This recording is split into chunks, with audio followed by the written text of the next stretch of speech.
by the Berkeley County Quick Response Team. We are back for the second half hour of the first hour, and the program notes next Tuesday and Wednesday, no Eastern Panhandle talk.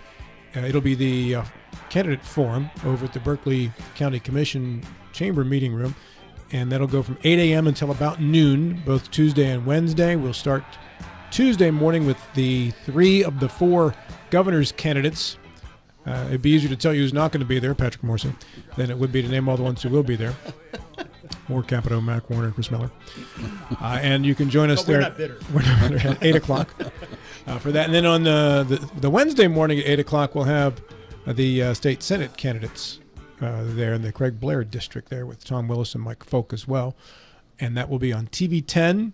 Also, we'll stream that live on Facebook like we do with the regular show here. It'll also be on AM 740 and FM 106.5. And then following the broadcast during the course of the day, our production crew over there with Colin, Dylan, and Nick will be cutting up the individual segments, and we'll post those on our WRNR TV 10 YouTube page. You can go by and watch those anytime between now and Election Day as well. For those who are not able to attend the forum because of a conflict in their schedule, we'll be bringing those folks into the studio. April 22, we'll have Senator Patricia Rucker, Delegate Paul Espinosa in studio to have them together at the same time discussing their candidacies for the same Senate seat. And in another occasion, we tried to do that, but one of the candidates just, she said she was too busy and couldn't make it, so we'll just have her opponent on. You know, I can't compel people. I don't have subpoena power, folks. So I invite you on. If your schedule's too busy to make it, that's cool. But I gave you the opportunity. All right, we are ready to start the program here with our Friday Five as we welcome back the Admiral Bill Stubblefield, Delegate Mike Height. In the room, also John Gilstrap. He is our NBA sixth man. Johnny. That was a sports thing, right? A sports ball thing. Also, attorney at law Lawrence Schultz. Larry.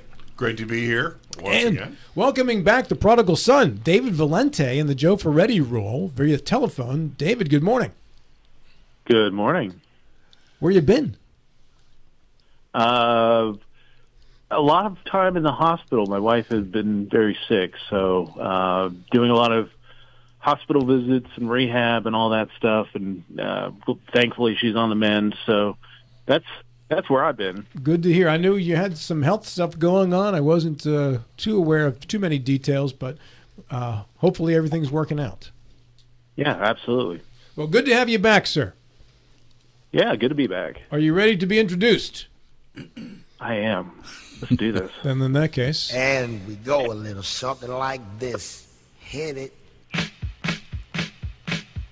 Mr. Valente is up first. I know this isn't the usual starting five, but Ferretti's in court and Carl took a drive. Yet this is still a very good bunch, and if you have your doubts, I have a hunch. This ain't like trick-or-treat when you look in your sack, and you got circus peanuts, a popcorn ball, a roll of pennies, an unrecognizable snack. It's more you hit the jackpot and got a box of good fruit, and a fruity good and plenties with Joe Ferretti's Friday substitute, Mr. David Valente. He's amazing. I think I needed to rehearse that one a bit That's more. a hard rhyme. It's not easy rhyming Valente. Good and plenty. Yeah, fruity. Valente. Remember, you got the good and plenty, the ones with the fruit flavors. Yeah. Right? Those were good. Mr. Gilstrap, it's the second Friday, so Mike Carl is out of town, but don't take that smile and turn it upside down. John Gilstrap is here, and he's tough just like Mike, with lots of right-wing love, or at least right-wing-like. When he's rolling, he won't stutter like, say, Mel Tillis. He'll fire off his points right quick. Just ask Tom Willis. Some moments won't die. Nor will I let them. We're reduced to just one attorney on this Friday morning, with one a no-go and the other, I presume, still snoring. But one of those attorneys is here, and he's real and not some fake. Larry Schultz is present, and this morning he's loaded for bear and wide awake. He's ready to bring it, Height, Gilstrap, and those who are to the right of Attila the Hun, and to all of you who contribute to Trump's legal defense fund. It is great to be here on the verge of that first trial. We just can't wait. Mr. Height, are you ready for this? I'm just ready as I'm going to be. We've had a few nicknames for this panelist right here, like the Sarge, the Badger, and the Porn Star Cuddle Bear. But a new one emerged just yesterday in this room. It was one that was created while in his mama's womb. Randall Reed Smith coined the term, and I tell you no lies. It's Delegate Mike Height, a.k.a. Piercing Blue Eyes. Oh, Randall is my man. And you are his. Bill tells me he retired from captaining the ship, and he's simply happy just providing a life tip. But this week, I kept the Admiral quite occupied. I worked him 4 mornings, and on that 5th, I tried. Bill's definitely working more these days, and there's a good reason. He needs a job that pays. Bill spent a lifetime of money made and money spent, and over the last year, Tesla stock is down 40%. Ouch. Is it down that far? It's down quite a bit. It was about 300 last year. It's 175 now. I keep hearing they're going to switch over all of a sudden and turn it into a barbecue, a home barbecue company, because so many of them All right. Bill's looking at will you. heat up your steaks. Bill's just giving you the eyeball, man. Is there now, Larry, have you tried driving my electric car? It drives itself. It does that. It does. All right, issue number 1, Mr. Valente in the Ferretti role. You hit leadoff today. All right. So last night, I actually, rare treat for me, I went to the movies and went and saw the movie Civil War. It's Alex Garland. If you've seen the movies Ex Machina and 28 Days Later, those are kind of his genre. A very jarring movie about a American Civil War in a not too distant future. It was very light on details of how it started, but it was a very brutal look at what a civil war would look like in the United States. Reuters did a study on political violence between January 6, 2021 and October 9th of 2023 when they did their article and found 213 acts of political violence. And we could go back. I mean, it's not just January 6th. We could go back and, the summer of George Floyd and even before that, we've seen acts of political violence on the American soil. This includes 18 fatalities. We are in an election season where the country's never been as divided as we are now. And civil wars generally take one tipping point. And this year is going to offer us many different chances at that kind of tipping point. It could be Trump getting convicted and put into jail. Could be, either Trump or Biden losing in November, or Trump wins his immunity case and Biden decides to use it to mess with the election. There are plenty of things that can happen between now and the election, or even after the election. It feels like with the Civil War, we're just a short while away from having a live action sequel of this movie happening on American soil within not a very long time. The movie was a not too distant future. It could be a not too distant future for us. My question to the panel is, do you think that America is barreling towards a civil war, and what are some of the things that you would do to ramp down what is happening in this country to prevent a civil war? Because once that genie is out of the bottle, there's no going back. It's a very difficult situation, and anybody who's studied any civil wars across the world, as I have, that civil wars will impact for decades. Our 1861 to 1865 still rings across our country's landscape. We live stone's throw from battle sites, and we could be seeing this is not something that's as neat as North versus South. This is going to be all over the country. All right. So David Valente with a very heady topic here for this morning, a frightening circumstance. Let's begin first with John Gilstrap. I'll be honest with you.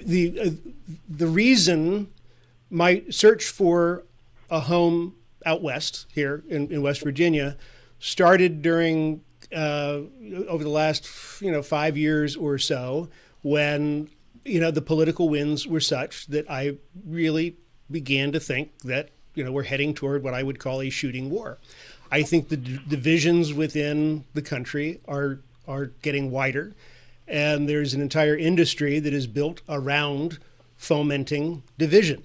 A lot of money is made off of people's anger. Whole political parties are built around making each side hate the other with a growing intensity. News divisions are built around making people hate the other side. And once, I think, David, the tipping point, and I'm not, let me point out, I'm not there. I have great faith in the system that it can work out if sane people can actually take over the controls and make things work. The problem is the momentum, as I see it, is not heading towards sanity. The momentum, I see it, is just getting hotter and hotter and more toward anger. People are celebrating the trials that are coming up for Donald Trump. Fine, we can talk about, is that justice or is that not justice? But what's going to happen is, no matter how it turns out, we're going to have a lot of really angry people, and we're going to have folks dancing in the streets one way or the other, and that's just going to really anger the losing side. And whether the losing side is because Trump lost or because Trump is a victor, we're just going to have a lot of angry people. And what we're seeing now is people are losing faith in everything. I've talked about this on the show a number of times. America is based on an idea. And the idea is that we trust things. We trust the justice system. We trust that courts are going to be, the justice is going to be blind. We trust that politicians are going to do the right thing. We trust that people are going to be are going to value the nation over political interest. We trust that journalists are going to seek out the truth in a story and not to forward their own political agendas. And once we start losing faith in the system in general, there is nothing left. And once people start feeling threatened at that level, yeah, I think the desperate times can come. Now, civil war, excuse me, I think civil war is a big term. I don't see armies forming and, that kind of thing, but I do see violence in the streets. Larry Schultz. Of course, we already have that time to time, violence in the streets, and it is becoming more politically focused than it used to be. In other words, I'm not so sure that the Rodney King riots were all as political as they were about a specific set of practices that for one time too many ended up in the same way it always seems to end up, with the unarmed black guy being killed by the police. That eventually was wrung out in our court system in the same way that George Floyd's case was. Our court system, my main criticism of it at this time is that it's a bit slow. The federal court system especially, they had hundreds and hundreds of people they had to prosecute after January 6th. But as usual, as cynical people who are right maybe sometimes to be cynical have discovered, the wealthiest go last. And the most prominent go last.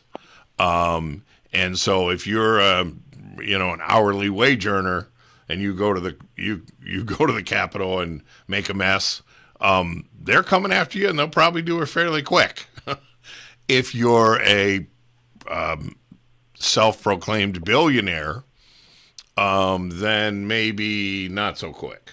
And here we are. This is 3 years, 3 years and 3 months since the events of that day. And we're still looking at months before a trial about that stuff will come up. The trial that is coming up is about an 8-year-old event. from 2016.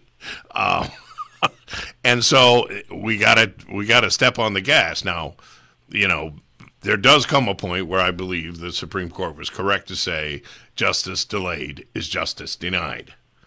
And you deny justice to people who come to expect it like Americans, and you might have some violence in the streets. So I don't think there's going to be a civil war, but I think there could be some violence over this. They didn't even take an election all that well. If somebody goes to put Donald Trump in jail, that could get pretty ugly. Yeah, just one clarification. Rodney King technically wasn't killed in that altercation. That's right. Just technically. Yep. Michael Haidt.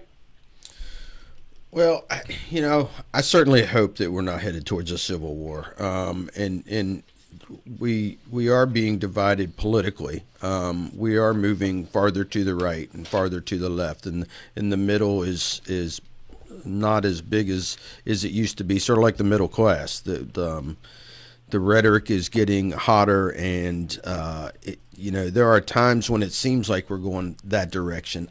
I don't think so. I think cooler heads will prevail in the end, and things like January 6th or the riots of the summer before that. We just need to hold people accountable on both sides. People from January 6th need to be held accountable for those who did the wrong things, and those people who were involved in those riots in that summer should be held accountable as well. And that's, I think, what the people of the United States want. They want accountability for individuals who are doing things illegal. And I don't think there was enough accountability during the riots, people destroying federal buildings and police stations, and we just looked the other way and let it happen. But then we come in and we want to convict everybody in the January 6th riots. So I think people want to see the same level of intensity from law enforcement on both sides, and they want to see people held accountable on both sides. And if we do that, then I don't think there will be a civil war.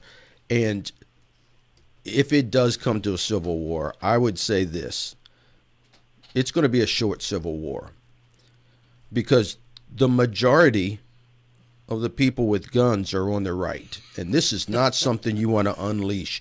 If you give them the opportunity to unleash mass destruction on the left, that is not something the left wants.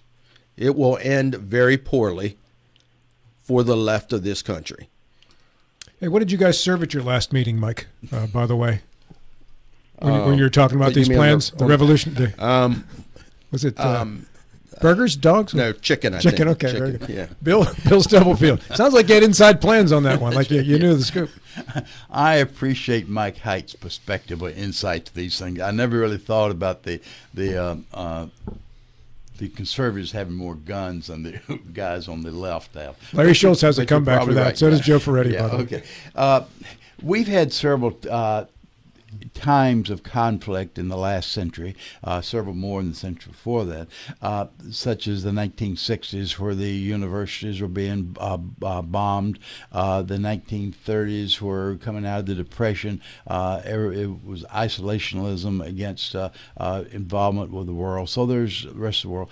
And then, of course, the 1970s, when the Vietnam War.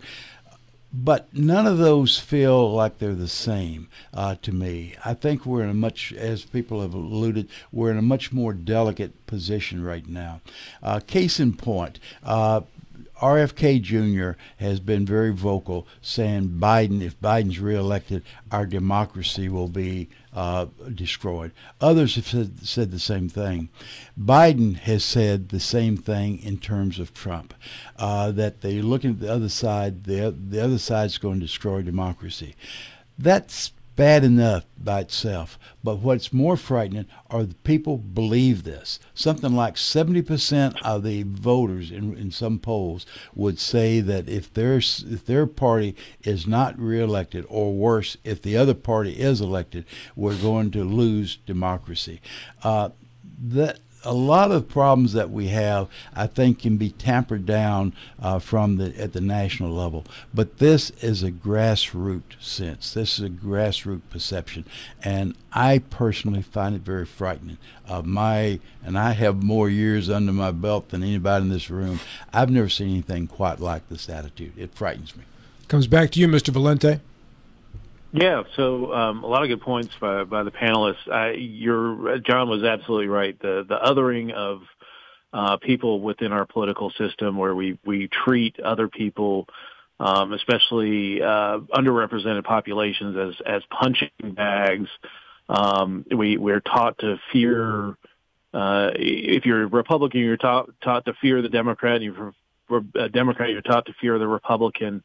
And if you're independent, you're taught to fear everybody. And it's, we've gotten to a point where, the solution really is, if you are a Democrat or Republican, talk to someone else on the other side. Talk to your neighbors, talk to people. Because you're going to discover that while we have different political beliefs, we have lots of the same wants and needs. And if we can start discovering how to help one another with our wants and needs, then the need for othering and scaremongering in politics kind of goes away. Again, once the genie is out of the bottle, it's no longer about politics. I know that the point was made that the conservatives will have all the guns. Once a civil war starts, politics really takes a backseat to power, revenge, and it really serves the psychotic in our communities. Those are the people that are going to rise to power. The more psychotic you are, the more where you're willing to do anything to take power. Those are the people that are going to rise to power. And so it's, again, once it starts, it doesn't stop, and it's going to be very bloody. And I will say, go see that movie. Go see that movie with the idea that once this starts, we should never go down this rabbit hole. And this should be case in point one, to watch this movie and understand, do not go down this rabbit hole. There was a review of this movie done this morning, one of the features that we run early in the morning before the 8 o'clock show begins, David, in which they lifted a cut from that, which was, I suppose you probably can put better context on this than just this clip, but the one person is asking the other person, what are you? I'm an American. What kind of an American? And yeah, that is an absolutely awful scene. Yeah. And, Mike, you made the point, conservatives have all the guns. Not all have more guns, but who's a conservative now, and who passes the conservative test, right? Are you a conservative, Mike? I always thought I was. You thought you were. Is Craig Blair a conservative? I thought he was. A couple of years ago, people thought he was a far right conservative, but now he's not being called a conservative. Well, here's the problem with when we stop talking and we start slinging insults, which is what this is all about now.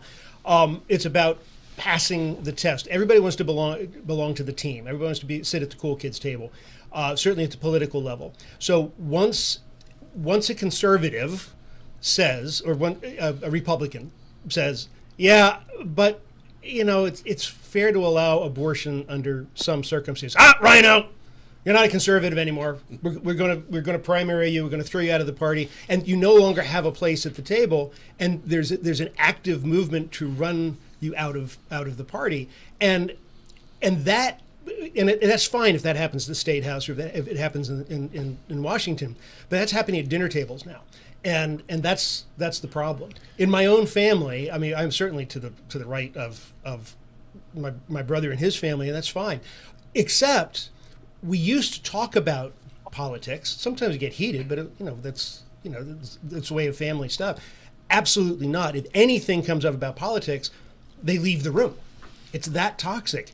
And what happens then is that the caricatures exist, and that breeds the hatred. I'm really worried because, God bless you, Bill, and the Institute for Civil Discourse, to promote that kind of discussion. That's the only thing I think that can save this, is to actually get people to start talking. Well, when you good, I was just going to say, I think there's another level to this too, and that is that the weapon systems available to the people in charge are a little bit better than a bolt-action deer rifle, and they're a little bit better than just what we call an assault rifle or an automatic.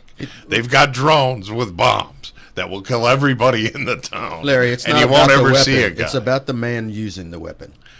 True, but the men using these weapons, the men and women using these weapons, are called U.S. Army regulars. Right, and how many of them are going to defect if there's a civil war and not play on the side that's in charge right now? If the fallback is, I mean, this is the nightmare scenario, but if the fallback is that the United States military, which is allowed to do operations in the United States, starts attacking the people of the United States, this nation is gone. Oh, no kidding. I mean, it's all over. It's not as simple as saying conservatives have more deer rifles or conservatives have more And guns. they're not deer rifles, Yeah. Larry. Come look at my. Oh, They're not deer rifles. on that note, gentlemen, when I hear Gilstrap say, like, we can't stop talking and we got to stop calling names, I just think, shut up, you idiot. That's all I can think of when I get that kind of a suggestion. Hey, here we go with the top of the hour break, brought to you in part by the Berkeley County Health Department's Quick Response Team. Bill Stubblefield, you're on the clock. David Valente, nice job. We're back after these on Talk Radio, WRNR Martinsburg.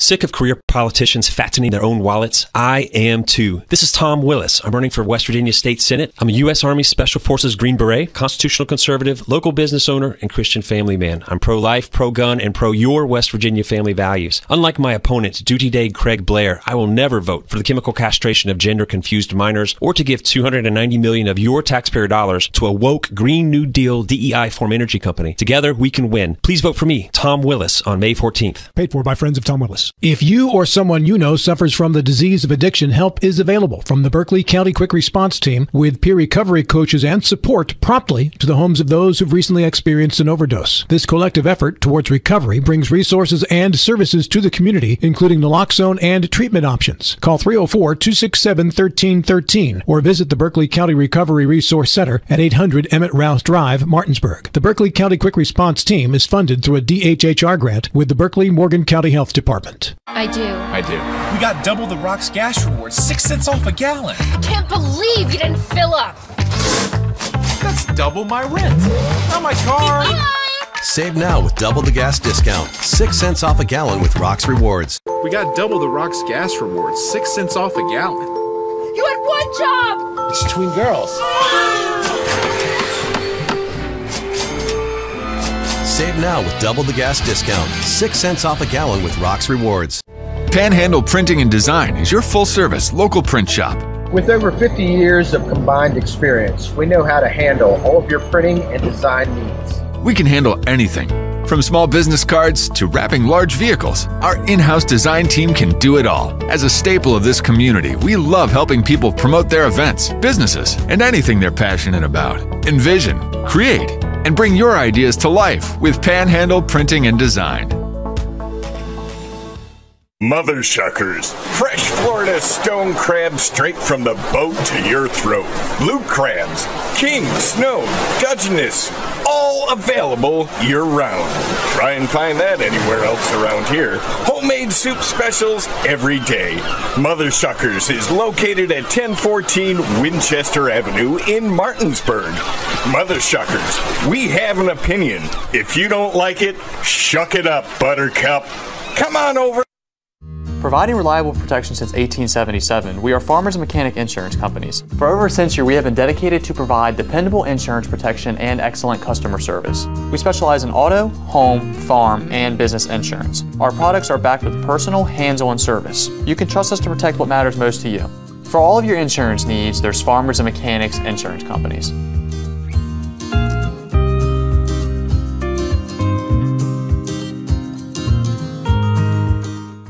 I'm Eric Householder, and I'm running for state auditor because it's time to end fraud and corruption in West Virginia. My record shows I will stand up and fight for taxpayers. I've led the way to historic tax reform, smaller government, defending the Second Amendment, protecting the right to life, and providing school choice to West Virginians. Taxpayers deserve a government that works for them, not red tape and corruption. I have a message for those who steal from the taxpayer. West Virginia has had enough. I'm Eric Householder. I'm running for state auditor, and I would appreciate your vote. Attention, West Virginians. Patrick Morrisey is the one proven conservative running for governor. With an unmatched record of delivering victories for our state, conservative Republican Patrick Morrisey has been endorsed by the NRA, stood up against federal overreach, fought and sued Joe Biden to protect West Virginia jobs, and defended our values against the far-left agenda. When Biden screws West Virginia, I sue Biden, and West Virginia wins. A lot. I'm Attorney General Patrick Morrisey. I fought against the deep state and won to protect our jobs, defended our Second Amendment rights, upheld the sanctity of life, protected our kids from the woke left and their radical agenda.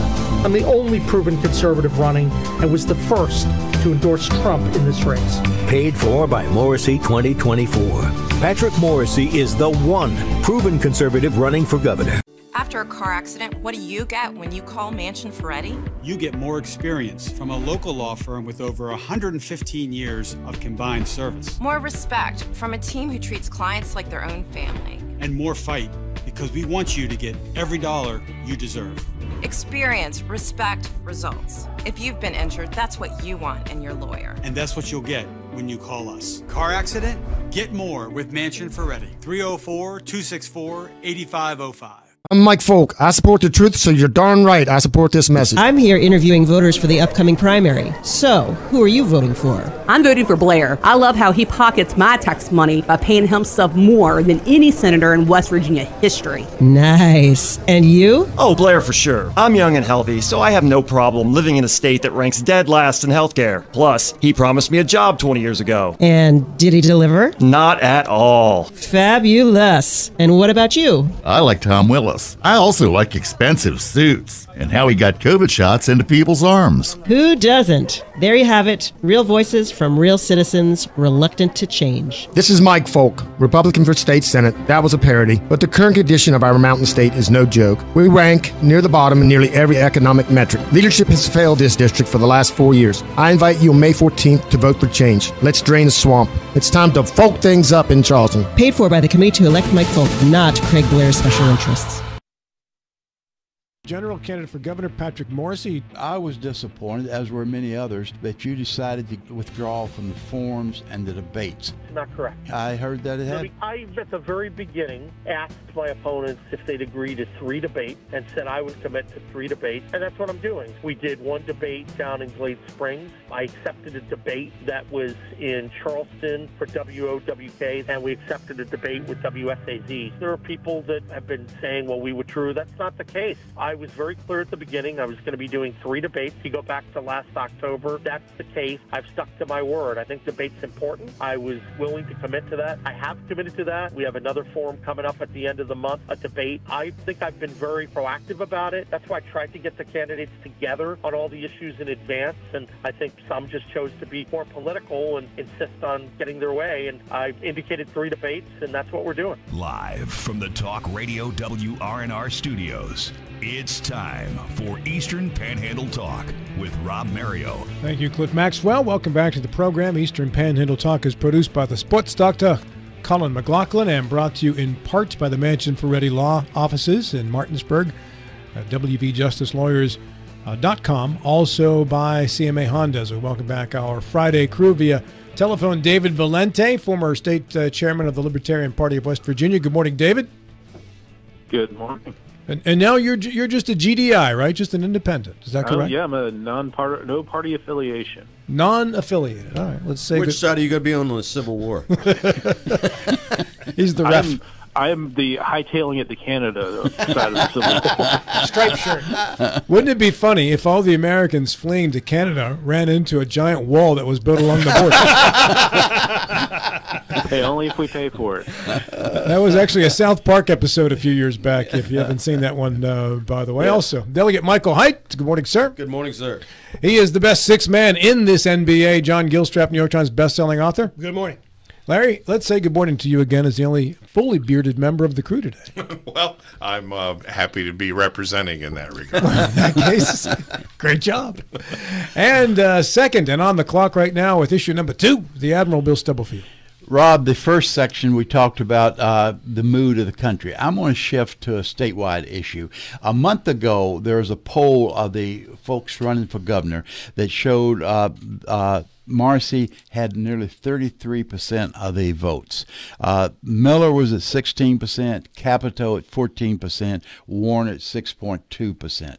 There was a poll that was released just a couple days ago that showed a fairly radical adjustment of those numbers. Marcy actually dropped a couple of numbers. He's down to 31%. But Moore Capito went from about 14% up to 29%, well within the margin of error.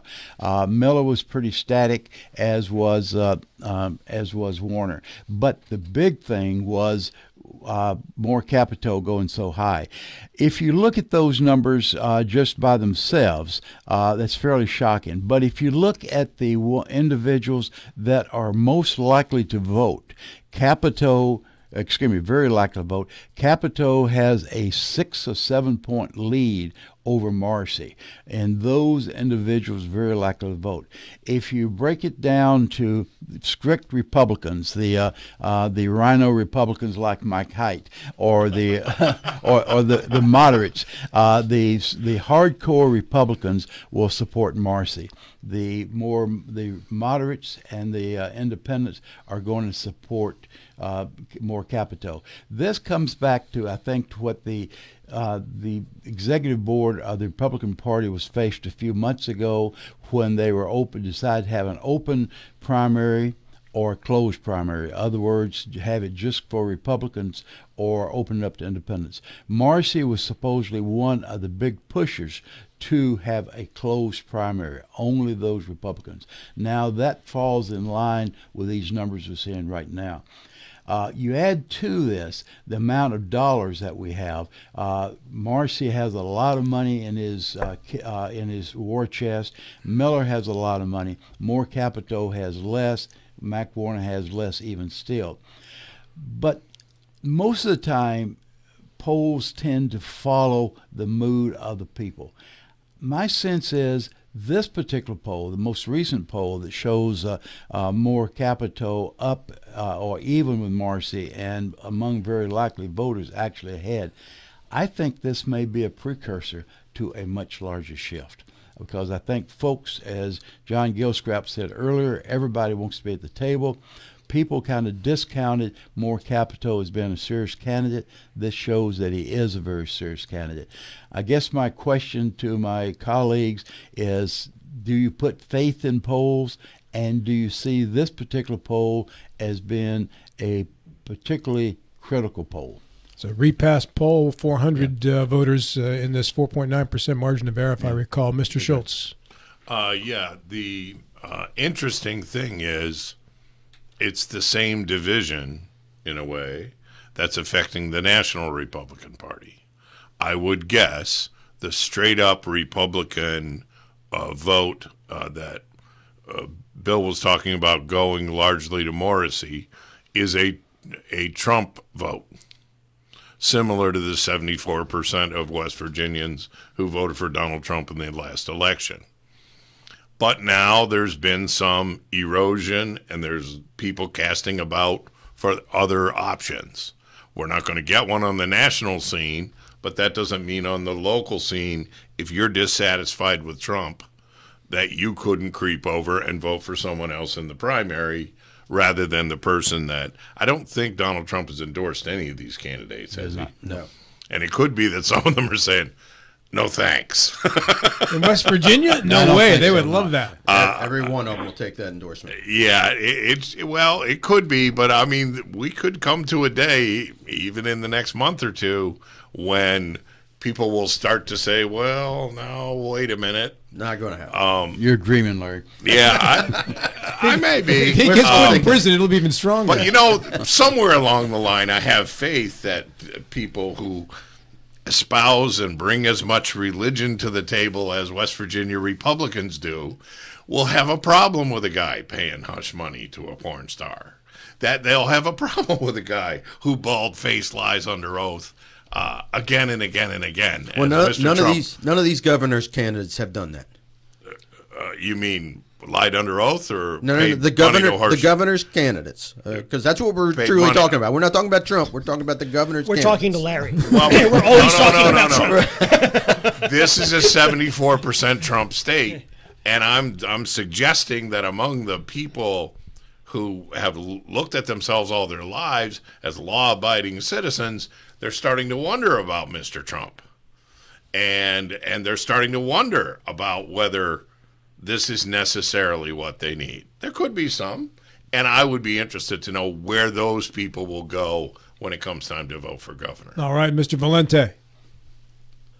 Yeah, I mean, I think what we're seeing is the influence of some of the advertising in this race, where it's not helped Miller in any stretch, but his ads, I think, have kept Morrissey down. And Morrissey has not helped himself either. But Capito has actually, I hate to even say it like this, but seen more of the sane, safe, vanilla choice within the Republicans, that, you know, you're not seeing the firebombing ads and all that stuff. But I would say, you know, one outlying poll, you can't trust it. I wait to see if there's a second poll that intimates the same numbers, then we can trust it, because Capito is so far down. But this may just be the breaking of the undecideds, and that the undecideds are looking at this race and saying, well, I just don't want the controversy with Morrissey and his ads are turning me off. I certainly don't want Miller and his weird ads, and the PAC ads that are supporting Miller as well are turning people off. So to me, I think Capito has played it well in that he has not. He's going after the Republican talking points, of which I don't agree at all, but he is not. He's not doing the dumb things and playing the middle of the lane, and he may ride it all the way to the nomination. Mr. Height. Well, I do think this poll is rather intriguing. That you look at More Capito, who's gained now 14 points in a poll. That's pretty impressive. With what I would call so far as a pretty quiet campaign, and this whole governor's race, I think, has been pretty innocuous at times. You can look at some of the ads and some of the mail you're getting and stuff like that, and it goes into some stuff. But as far as the whole campaign, there hasn't been a lot of bombs thrown. And I said early on that these were all really good candidates, probably the best slate of candidates I've seen in any one race in a long time. But there's also been a lot of discussion about Morrissey and how many debates he's done. And I've said all along, if somebody starts to get close, that could bring him back to the table. And now it looks like More Capito is getting close. So if you can take this poll and say there's really something to it, I would think if I were in the Morrissey camp, I would start to get worried at this point and say, do I need to change my strategy up a little bit? Because whatever More Capito's strategy has been, it's working. And I thought Chris Miller would be the one to gaining ground. It seems like he's just treading water. Him and Mac both are just treading water. And it's More Capito that's gaining all the ground and quietly gaining ground. So I also think there hasn't been this big thing in this campaign season for governor as well. And is somebody holding cards close to their vest, waiting for that final month, 2 weeks out, when you're not going to give your opponent time to respond to whatever big thing is? So if More Capito was to come out in a week or so with something big against Morrissey, or to come out with a Trump endorsement, something like that, it doesn't give the other ones time to respond before the early voting and the actual election happens. So I think that's possibly what could happen. There could be some bombshell that's dropped here in the next 1 to 2 weeks that could change the trajectory of this particular race. If that doesn't happen, you sort of still have to think that Morrissey's going to be able to overcome the gains that Moore has made, unless you have one of the other two drop out, and I don't see that happening either. Mr. Gilstrap. A 14-point gain is startling. So my first thought when I saw that was there's a mathematical glitch somewhere in there. But assuming that those numbers are correct, I don't understand what's happening in this race. I haven't heard their stump speeches. Talking to them here in the studio, the points they raise are more or less interchangeable. You know, it's not like one. Chris Miller is just this ball of energy, right? And then you hear his ads, and they're sort of all over the place, kind of borderline offensive. Maybe it's out on the stump. Maybe More Capito is really impressive when he's out in front of people, and maybe that's where this is coming from. I don't understand why. I mean, on paper, Mac Warner should be much higher in the polls than he is. He certainly got the qualifications. He's a good, again, in the studio, he's good at making his case and talking about stuff, but he kind of is never really found the traction. More Capito has, I guess. So I don't know. I don't understand the process of why. Well, for a while it was Miller who was giving Morrissey a run for his money. Now it looks like it's More Capito. But really, at the end of the day, it's that one poll at the end that matters. I have a rule in life that one in a row is not a trend. So this is what we have in this one poll. If there's another poll or two polls that show that it is, if those are the two, Morrissey and Capito, then it is what it is. And I would think then that Morrissey will start thinking about more debates. Is it possible that the association between Shelley More Capito and her son More Capito is giving him an advantage from the standpoint that she is not a Marjorie Taylor Greene standing out there saying crazy stuff on the floor of the Senate all the time? She seems to be a pretty much middle of the road Republican senator. And it could be that there are some people who are saying, yeah, I'd just as soon we did more of that. I think that's a great point, because I think there are three names in the state that mean a lot and carry a lot of weight: Trump, Moore, and Capito. Riley Moore talked about it when he ran for treasurer. When Riley ran for treasurer, and when he first announced, I really I didn't think he had a chance, right? And he talked about going around the state and people saying, "You Arch's grandson," and yeah. Right? And then they sit down and tell him a story about how much they loved Arch and what Arch did for them. That name means something in West Virginia, and it means it all around the state of West Virginia. And he's got two of those names, Moore and Capito. So if you're looking at a field of four Republicans who basically feel the same way about most stuff, and you're going to look and see, well, who do I look at of these four and separates themselves from the pack? Maybe that explains the jump, Bill Stubblefield. Yeah, I think so. I think what you're going to see tomorrow is all the negative ads, which Black Bear, a PAC associated with Marcy, shifts their negative ads from Miller to More Capito. You're going to see More Capito being in the bullseye. The other part of this is that these folks in the southern part of the state are not surprised. They've been saying quite a long while that More Capito has traction in the southern part of the state. Marcy has more traction in the northern part of the state. But as someone on the chat room said the other day, is ignore the Eastern Panhandle at your own risk. And Morrissey has been doing that. Morrissey has not been visible in the Eastern Panhandle, appearing on the show occasionally, stepping away from the debates. He says he has good reason. He's tried to do it. I'm not sure that really resonates with those folks in the Eastern Panhandle, expecting to see he and his other candidates go head-to-head. So he may well be ignoring the Eastern Panhandle, but if he does, it's at his own risk. And More Capito is making a push. On to issue number 3, and for that we go to Delegate Michael Hite. All right, so much has been made about Morrissey's unwillingness to do more debates, and he's been scrutinized by his own party for not doing so. So my question is, will Biden be scrutinized by his party when he's unwilling to do debates, because it looks like he's not going to be willing to do debates against Trump over the next several months? So will he be scrutinized the same way by his party? You base that on what, Mike? Well, people have already started asking him about debates, and he's sort of sidestepping the issue a lot.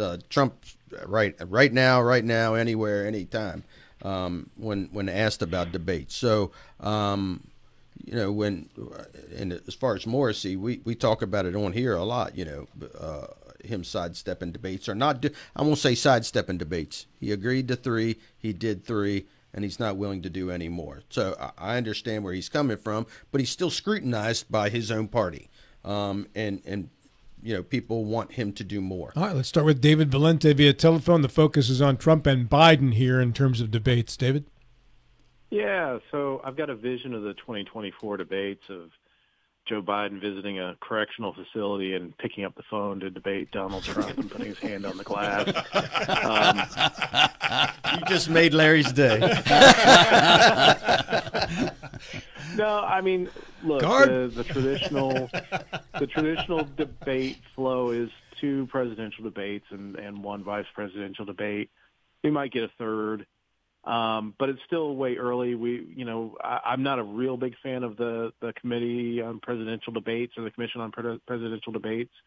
We also need to see, whether somebody like RFK Jr. will qualify, whether he's going to be on enough ballots in enough states to qualify to be elected president, or if he's going to, just hit on those key battleground states to keep ballot access there. To kind of throw the election or what. So, that we just need to work and get past the conventions, and then I think the idea of the debates will start from there. But I will just again make a point that we should get the debates out of the hands of the Committee on Presidential Debates, which is just Democrats and Republicans holding court and getting it back to somebody like the League of Women Voters doing it, so that we hear more voices than just Donald Trump and Joe Biden. Billy? Yeah, I find it a little bit difficult to respond when we put an absolute argument in terms of relative framework. You can always argue that Biden did not debate, Trump did not debate that, but we're coming back to what we're seeing today, and folks do appreciate debates and forums. We are reduced now. We get our information so much through social media or through mailers and ads. Rarely are tough questions addressed in any of these forums. The tough questions are asked in a good, well-structured debate. And this is where you can look at the strengths and weaknesses of the various candidates. So the fact that Biden may not debate, the fact that Trump did not debate in the primaries, to me is immaterial. What is, to me, is important that we in the Eastern Panhandle do not have the opportunity to see all the candidates under the same format being asked comparable questions that would outside of the venue that we see with mailers and television ads. Mr. Gilstrap. I heard Patrick Morrissey's interview here on Wednesday, I think it was, and as one who's more dialed in, at least as dialed into local politics as most, I think. I thought his argument was fairly convincing. I don't know that it's good for his campaign that he's not debating here, but I thought he said, I agreed to do 3, I did 3, those are the rules. Whether or not that's true, that's different. But I thought his argument was a convincing one. And moving on to the presidential debates, what are we going to learn from a presidential debate? We know Donald Trump's going to bloviate and Joe Biden's going to drool. Nobody's looking for policy out of either one of them, because we already know Biden's staff is telling us what his policy is going to be, and God knows Trump has plenty of time to tell us what he wants to do. The debate is, any debate between those two is really an opportunity to either catch Biden being an old man, or protecting Joe Biden from showing that he's an old man. I don't see that there's an upside to Joe Biden doing a debate. Larry Schultz. Well, on that particular point, neither one of them is actually much of a master of the microphone anymore. I never heard Joe Biden mistake Nancy Pelosi for Nikki Haley, ever. And Donald Trump went on for a minute, a full minute of speaking, and constantly making that same mistake. So I don't think there's a lot to be gained by listening to those two debate. I do believe that Joe Biden is capable of leading our country, and I think he's showing us right now that he is. The economic statistics, we never hear anymore from that 58% of American economists who, when surveyed, told us there was going to be a recession in 2023, because we never had one in 2023. We recovered from COVID, and there was no recession as defined by our things. And so, we had some inflation after the Trump administration let COVID run wild for a while, telling us it'd be over in 15 days, and they ran up, record deficits as a result, and that's always going to drive some inflation. But that's not Joe Biden's fault. So I'm not worried about hearing Joe Biden debate Donald Trump. Donald Trump has enough debating to do in the various courts of law. And we'll let him go ahead and do his debating there. Comes back to you, Mr. Height. I don't even know how to Unless you just want to say pass. Wow. Actually, when it comes to debates, I think Joe Biden is going to try to sidestep the debates. I don't think Joe Biden thinks well on his feet anymore. To the point where he's going to be able to do a debate and look good on the debate stage. You can say whatever you want about Trump and him speaking. He will own him on a debate stage. That it would be disastrous for Joe Biden. And I think what is going to happen is people like yourself, Larry, and people on that side, his party, are going to cover for him. They're going to say the same thing that we're saying right here. There's no need to debate. We don't need to have these debates. We already know who Biden is. We already know who Trump is. So now, and that will give him cover. So I think we will be hard-pressed to see even one presidential debate, much less two. You may see some vice presidential debates, but I don't know that you'll see a presidential debate this session. All right. On that note, we'll take our break at the 9:35 spot and tell you this segment brought to you by CMA Honda and elder care attorney Danny Staggers. John Kay, he's the frontman for Steppenwolf. His birthday this date, 1944, makes him 80 years old today. Out on the highway, looking for adventure.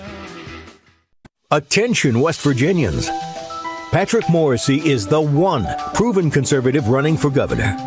With an unmatched record of delivering victories for our state, conservative Republican Patrick Morrisey has been endorsed by the NRA, stood up against federal overreach, fought and sued Joe Biden to protect West Virginia jobs, and defended our values against the far-left agenda. When Biden screws West Virginia, I sue Biden, and West Virginia wins. A lot. I'm Attorney General Patrick Morrissey. I fought against the deep state and won to protect our jobs, defended our Second Amendment rights, upheld the sanctity of life, protected our kids from the woke left and their radical agenda. I'm the only proven conservative running and was the first to endorse Trump in this race. Paid for by Morrissey 2024. Patrick Morrissey is the one proven conservative running for governor. At Carter Myers Automotive, what we do today will tomorrow become what we've done. That's why Owners Just Do More no longer defines us. Our work is never done because what we live by doesn't have a finish line. We care. Our company of owners is moving lives forward every day by finding more ways to care before, during, and after your purchase. Because when you're happy, so are we. Carter Myers Automotive. Proud to be the owners who just care more. Sick of career politicians fattening their own wallets? I am too. This is Tom Willis. I'm running for West Virginia State Senate. I'm a U.S. Army Special Forces Green Beret, constitutional conservative, local business owner, and Christian family man. I'm pro-life, pro-gun, and pro-your West Virginia family values. Unlike my opponent, Duty Day Craig Blair, I will never vote for the chemical castration of gender-confused minors or to give $290 million of your taxpayer dollars to a woke Green New Deal DEI form energy company. Together, we can win. Please vote for me, Tom Willis, on May 14th. Paid for by friends of Tom Willis.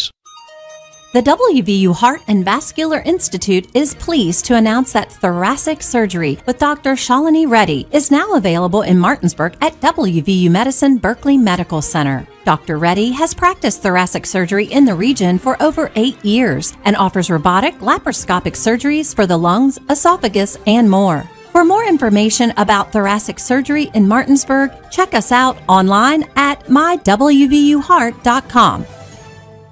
Kick off the 100th anniversary of the Shenandoah Apple Blossom Festival at the United Bank Blooming Wine Fest on April 26th and 27th. Come sample the best local Virginia wineries and cideries. Enjoy a few glasses and buy a bottle of your favorite to take home. There will be plenty of local food vendors providing appetizers to match with your favorite wine. Support local artisans at the Arts Fest on the south side of the Walking Mall. You can also visit historic sites, restaurants, and Old Town Winchester. With over 50 events and attractions, there's so much to do in Winchester, Virginia.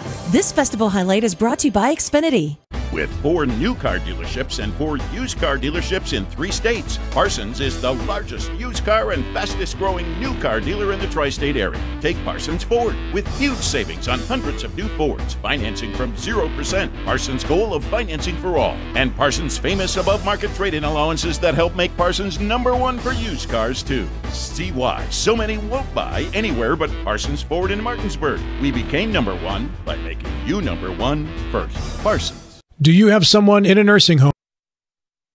Or are you worried about somebody you love going into a nursing home? The law firm of Daniel Staggers can protect your assets. Call the law firm of Daniel Staggers today at 304-267-3915. The Daniel Staggers Law Firm does elder care law, estate planning, and special needs trusts for disabled children and family members. Visit the Daniel Staggers Law Firm for your initial free consultation at 133 East John Street in Martinsburg. The Daniel Staggers Law Firm, when you need asset protection for you or for a family member. Attention, West Virginians. Patrick Morrissey is the one proven conservative running for governor.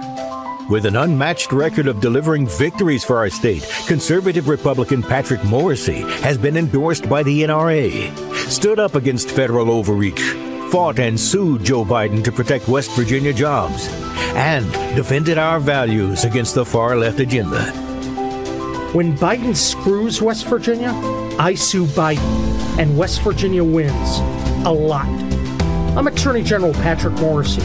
I fought against the deep state and won to protect our jobs, defended our Second Amendment rights, upheld the sanctity of life, protected our kids from the woke left and their radical agenda. I'm the only proven conservative running and was the first to endorse Trump in this race. Paid for by Morrissey 2024. Patrick Morrissey is the one proven conservative running for governor.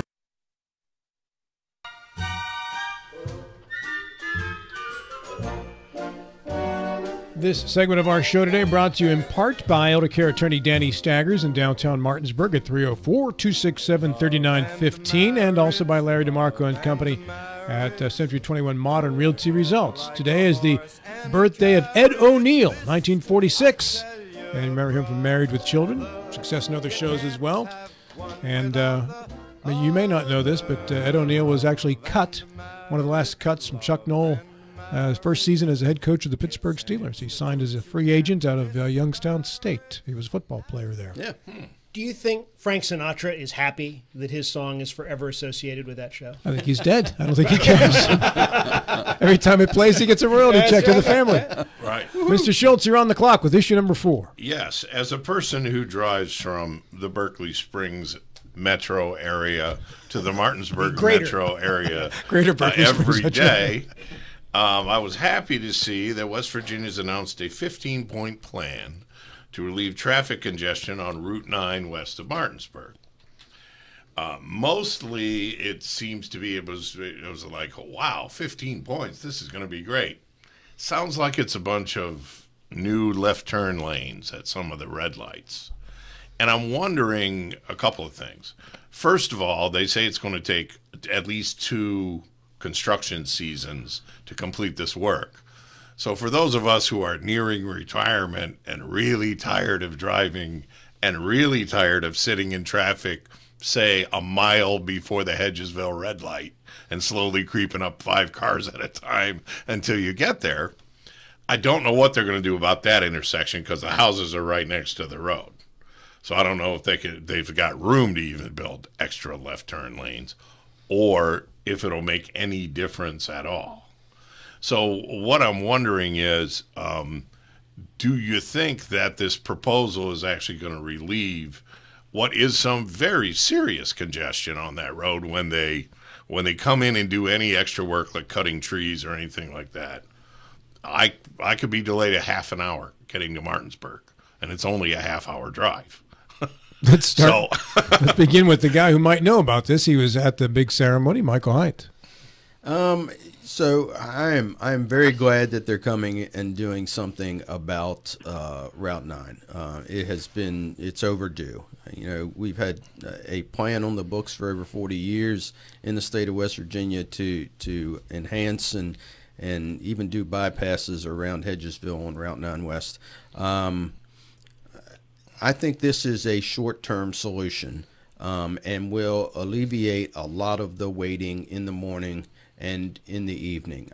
And they will be putting turn lanes in the center of Hedgesville. They're taking out a couple of old trees there. We'll have turn lanes, and they will put a more modern set of traffic lights in there and adjust the timing to make the flow a whole lot better. So I think that will help tremendously. However, I don't think it's a long-term solution. That I think Hedgesville and west of Hedgesville on to Berkeley Springs will continue growing year after year after year. And I think the only way to truly alleviate the level of traffic that's going to go on Route 9 West is a bypass out around Hedgesville. Now, I'd like to see a bypass all the way to Berkeley Springs, just like we did to Charlestown. I don't see that in the cards. But I do think they could at least do a bypass around Hedgesville. If you could get around Hedgesville and beyond Route 7, I think that would help tremendously and get a lot of those commuters like yourself around Hedgesville where the bottleneck seems to be right now. All right, let's go to Mr. Valente. Let's try to keep our answers to about a minute so we can get John's topic in too. David? Yeah, I agree with Mike. It's a short-term solution. I do think that improving the lights there at Hedgesville will improve some of this stuff, but we need a longer-term traffic plan for the Eastern Panhandle, especially Berkeley County, not just for Hedgesville, but for many of the areas within Berkeley County that are seeing exponential growth. Billy? And let's not short circuit what Craig Blair did. Craig brought the governor up to give attention to a major need in the county. We've not had that before. It's not the solution. Nobody's saying it is a solution. It is an improvement, however, over what we have now. I just am looking forward, or maybe dreading one of the two, all the negative comments when folks drive through a traffic circle, because they don't like traffic circles until they become accustomed to it. There's going to be several traffic circles, my understanding, with this upgrade. I'm a big fan of the circle. Mr. Gilstrap. I'm a refugee from the land of perpetual road construction. So, be careful what you wish for. I think the short-term solution will be fine. It'll be a year or so of pain for the short-term solution that will be followed by a year or so of more pain for the more permanent solution. As far as the bypass is concerned, perhaps we found something to do with all of that surplus that we've been putting away over the years. Larry? Yes. Gilstrap thinks that he comes from the land of perpetual road construction in Virginia. You didn't grow up in Pennsylvania, baby, where we buy orange and white barrels in bulk just for the sake of shutting the lane down because we can. Not because we need to, because we can. In Pennsylvania, we let the mob control the quality of the asphalt. That's how we did it. And so it works they put a new perfectly. thing in, and in a week, there's new potholes. But to go back to this, there's one thing I would love to see happen, and that is at a time when you approve a 700-unit housing development along a 2-lane road in the middle of nowhere, you start putting back the money to fix the road. How many of new subdivisions are there just between Martinsburg and Hedgesville? I mean, what used to be big open fields with, the occasional cow wandering around is now full of townhomes on both sides of the road. And it was like never occurred to anybody that every one of those houses has 2 cars attached to it. And those people have those cars so they can drive around. I'd love to see the roads get built just a little quicker in the deal rather than 2 decades after you build the houses. When It would just be when the hover car comes around, it solves all your traffic problems on the ground. Think of all the air crashes. That's what I'm talking about, baby. Except for getting the ambulances to the scene of the air crash. Well, I think West Virginia has done a good job in flying certain areas of building it before the population comes. You look at Corridor H, and that's foresight. Senator Byrd was famous for that. Yes, Yeah. and you look even at the King Cole Highway down the south where population is absolutely down, and you see some foresight there. That'll hopefully bring some economic growth to that area. But at the same time, it seems like they have neglected areas where the greatest population and the greatest growth is happening. So they need to take some harder looks at the Eastern Panhandle. I think there should be a channel connecting those on either side of the Opequon. Now, on to issue number 5, and for that, Mr. Gilstrap. All right. Last week we talked at length about holding Virginia passing a law that holds parents accountable, perhaps holding parents accountable if their kids get access to guns. Very interestingly, also in Virginia, remember there was a famous case, I think within the last year, where a kid brought a gun to school and shot his teacher through the hand, and the bullet went on into her shoulder. Mom went to jail for that because of allowing the kid to bring a gun to school. Now the assistant principal in that school has been indicted on 8 counts of felony child neglect, because she, the assistant principal, was made aware that there's a possibility that this kid had a gun in the class, and she didn't do anything about that. Numerous times. Yes. And there was one warning that they're aware of on the day, but there were numerous warnings that the kid had issues. She didn't act on it, and now she's been indicted on 8 felony charges, 1 charge for each of the bullets that was in the gun.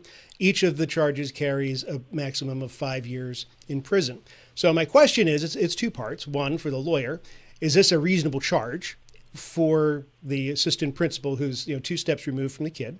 And secondly, is this a warning shot, forgive me, to our legislature about the discipline bills that have a hard time getting out of the legislature for discipline bills for schools that have a hard time getting out of our legislature? Legal opinion, Larry Schultz. Well, I'm not an expert on Virginia law at all, but generally speaking, if you're an adult in a school, especially in a position of authority, and you know of something that, or you suspect something or been told something that, if true, was literally a lethal threat to every child in that school, then you better do something. Call the police, call the fire company, I don't know. But you can't simply just wait around and say, well, he'd never pull that gun out and shoot his teacher, because that's exactly what he did. So just in the general rules of sort of, I don't remember the name of the charge you said, but negligent homicide. Child endangerment. Okay. Child neglect. Child neglect. That's interesting because it wasn't a child who ended up getting hurt. It was an adult. I'm confident the prosecutor picked the best law he or she had, and I'm sure it's a case of first impression that will get handled by a local judge and maybe even the Virginia Supreme Court. By the time they go to court, they will know whether they can or not. By the time a trial would have begun, it may be over because the courts may say, no, this law will not go that far. But, as a practical matter, as a civil matter, I certainly would be interested in talking to anybody who was wounded by a kid carrying a gun after the school knew that he was carrying a gun and they did nothing. Wait, there I am, Mr. Valente. Yeah, I mean, this is an interesting case. I don't disagree with the charge. I think maybe the number of charges and how they based it off of the number of bullets, that seems a little almost a stretch to me, but I don't disagree with the child neglect charge here, and I think that this is just a tool that some will use, just as we've seen in the Michigan case with the parents, and in this case we've seen with the parents that we're going to start taking other people who have control of the situation responsible for some of these shootings, and if the legislators are not going to take any positive steps on these matters, then the courts will, the prosecutors will start doing it. As far as the West Virginia discipline bills, I mean, it's hard. Of course, my wife is an educator, and it's hard to it's hard to get people to agree on these things because we used to have corporal punishment in schools, and we used to be far more disciplined in schools, but we also understand that type of discipline also backfires. So I don't know if it's going to influence West Virginia to clean up its act when it comes to discipline in schools, but I endorse it as a strategy to start dealing with the issue of violence within schools and dealing with the people that have control over the issue. 60 seconds, Bill Stubblefield. Yeah, among a lot of sections of the country, not all, but a lot of sections, there's great frustration with our inability to tighten our gun laws. I think this is a workaround. I think it achieves the same objective. I find it to be kind of a crude way of doing it, but I think it is a workaround and to tighten the gun laws. Bill, you finished with 40 seconds to spare. I'll take them. Mr. Height. So I look at this and I say, I can see why when the mother was convicted. You got to secure things like that. Make sure your kids don't have access to them. However, the teacher, I'm sort of, I look at the Constitution when it comes to a lot of these things, and when you're talking about legislation, are kids in school afforded the same search and seizure rights that we are as citizens? And just because one student says that student over there has a gun, does that give the principal or the vice principal the authority to go over and search their personal possessions? I don't know the answer to that, but it's a Virginia rhino. Huh? You're not a rhino. He's a rhino in name only.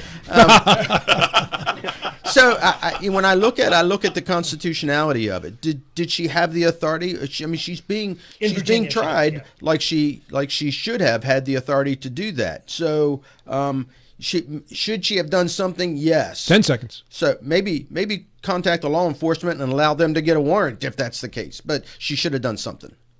Well, that may be too late in that situation, right? By the time we get a warrant. Hey, we have final thoughts coming up next. 8 seconds apiece. Anything on your mind? And happy birthday to Herbie Hancock, born in the state 1940. Big hit with Rocket at 9:56. Final thoughts next.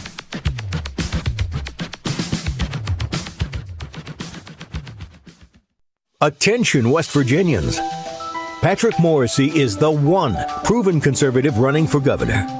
With an unmatched record of delivering victories for our state, conservative Republican Patrick Morrissey has been endorsed by the NRA, stood up against federal overreach, fought and sued Joe Biden to protect West Virginia jobs, and defended our values against the far-left agenda. When Biden screws West Virginia, I sue Biden, and West Virginia wins. A lot. I'm Attorney General Patrick Morrissey. I fought against the deep state and won to protect our jobs, defended our Second Amendment rights, upheld the sanctity of life, protected our kids from the woke left and their radical agenda. I'm the only proven conservative running and was the first to endorse Trump in this race. Paid for by Morrissey 2024. Patrick Morrissey is the one proven conservative running for governor. Finally, West Virginia is moving in the right direction. As your West Virginia Senate President, Craig Blair has passed the most conservative legislative agenda in the nation. He has fought for our values like banning elective abortions, protecting our Second Amendment rights, and prevented boys from playing in girls' sports. Senator Craig Blair championed the largest tax cut in the history of our state. Craig Blair, a strong conservative leader. Promises made, promises kept. This election, vote for Republican Craig Blair for State Senate. Paid for by the committee to re-elect Craig Blair.